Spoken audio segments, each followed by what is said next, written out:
On today's podcast, I'm going to confess something.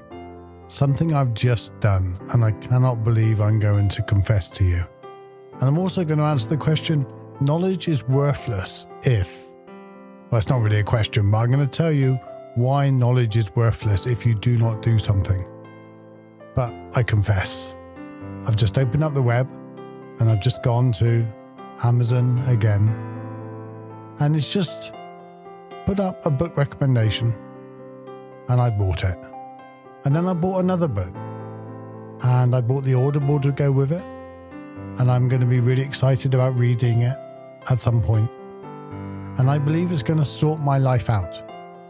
I believe one of them was called Unfuck My Life. Sorry for the swearing, but that's the title of the book. Of course, they put an asterisk on it. Here's the thing. If you look down through my Audible books and you look down through my Kindle and my bookshelf behind me, if you see on my YouTube channel, you would think my life would be absolutely sorted if I just read 10% of them. There's the problem. We buy these books, we do the Audible things, we listen to a little bit of them, and even if we do, we don't do anything with them. That's my confession today. I buy too many books.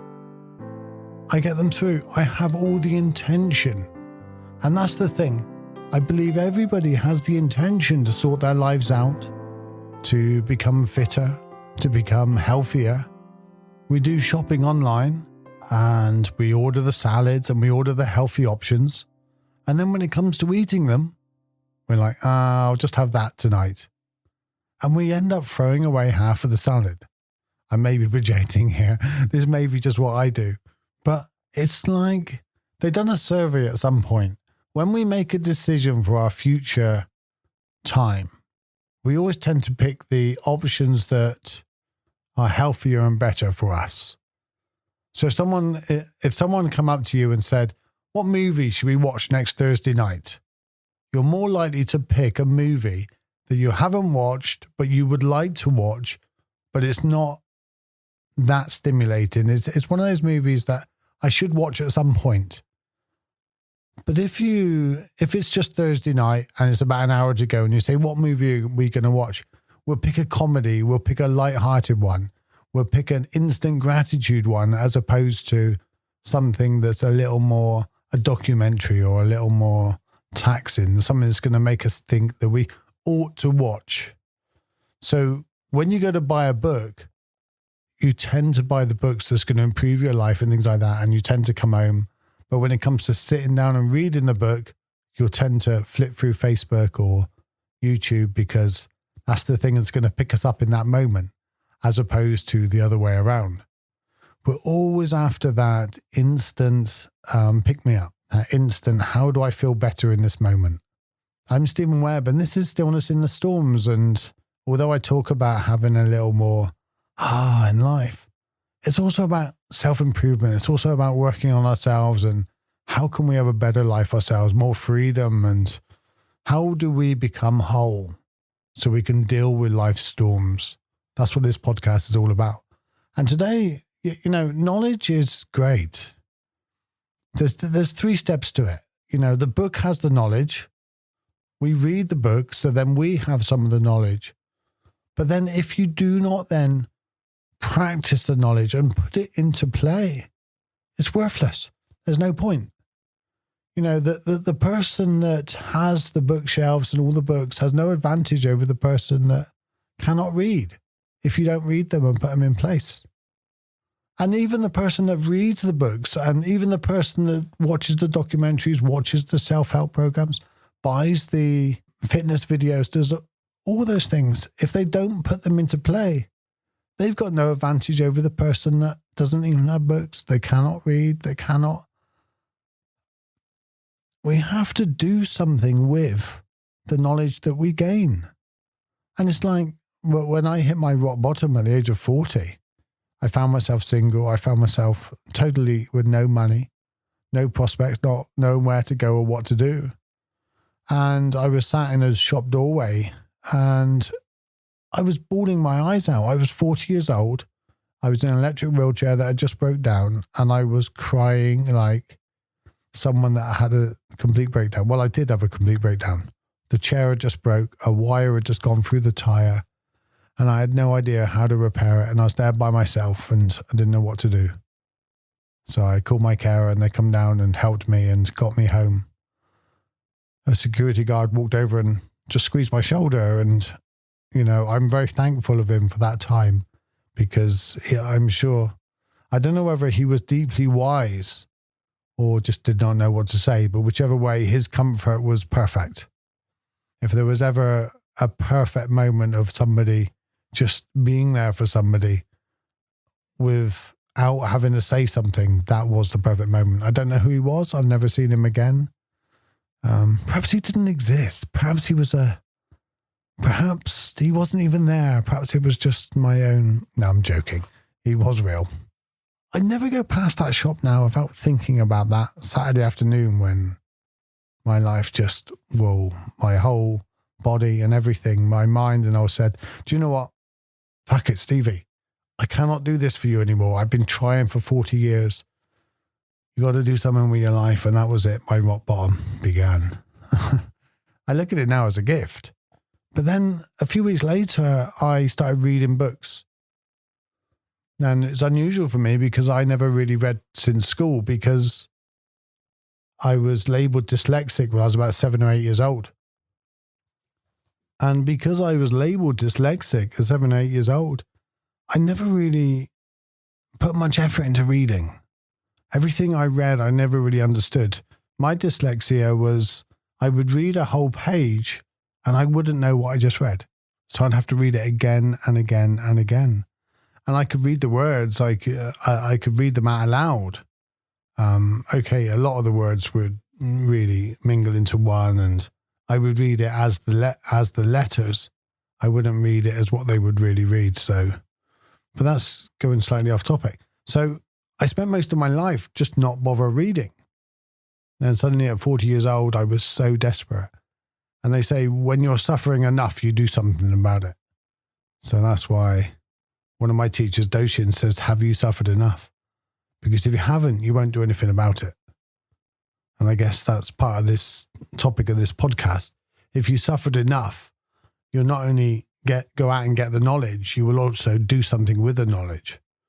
But I was reading book after book, and it wasn't easy. Sometimes I'd read the same paragraph 6 or 7 times. The first book I read took about 3 months, and it was only about 40 pages. As a Man Thinketh by James Allen. And basically told me, you're not what you think. And I was like, wow, just boom, it just hit me. But the thing is, that was knowledge. What did I do with it? Did I sit with that in meditation? No, because I didn't think I could meditate. I tried it when I was 27 years old and I lasted about 2 minutes. That's it. Cannot shut my mind off, and gave up. Little did I know that had nothing to do with meditation. It wasn't about shutting your mind down. But there I was reading all these books and they were all telling me to meditate. And there I was.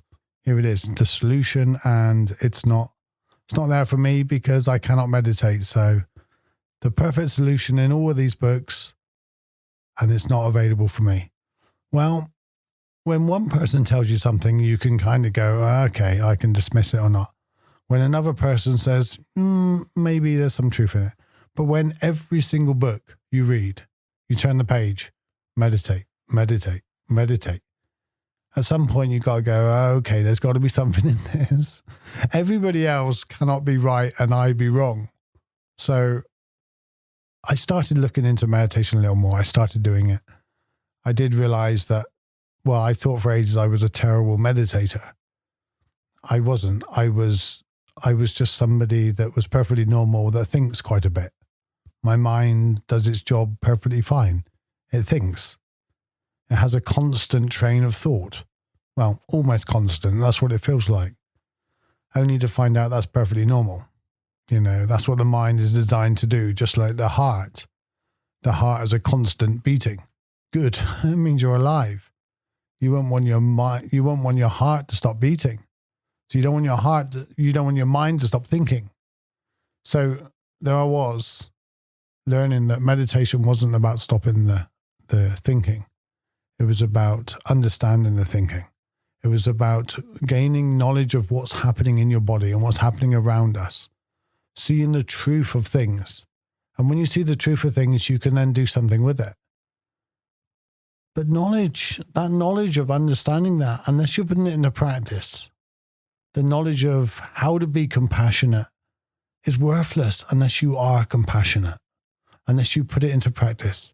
The knowledge of how to read is worthless unless you read. The knowledge of how to meditate, unless you meditate, is worthless. And I could come up with another million examples, and I think you just get the point. You know, knowledge is one thing, and it all begins with knowledge. I understand that. But unless you put it into practice, you know, you have the knowledge of eating healthy salads and fruits is good for you, builds up your immune system, makes you healthier, gives you more energy. You have the knowledge of go to bed earlier, sort your sleep out, get out of bed earlier in the mornings. Don't nap too much during the day. You have all that knowledge. You know that. You don't need another 10 books to tell you all those things. Well, everybody knows all those things. Everybody knows chocolate's not good for you and, you know, a carrot is. But unless you put it into practice, you know, I'm here paralyzed just below the chest, but I know exercise is good for me. And okay, I cannot run up and down the stairs. I cannot do all those other things, but I can wave my arms around like a guy directing airplanes. Do something with the knowledge you build up.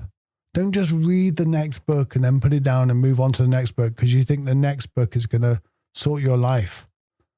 You know, instead of buying the next book, agree that you will not buy another book like I did at the beginning of this podcast until you've read the last book, and not only read the last book, put at least one of the things in that book into practice.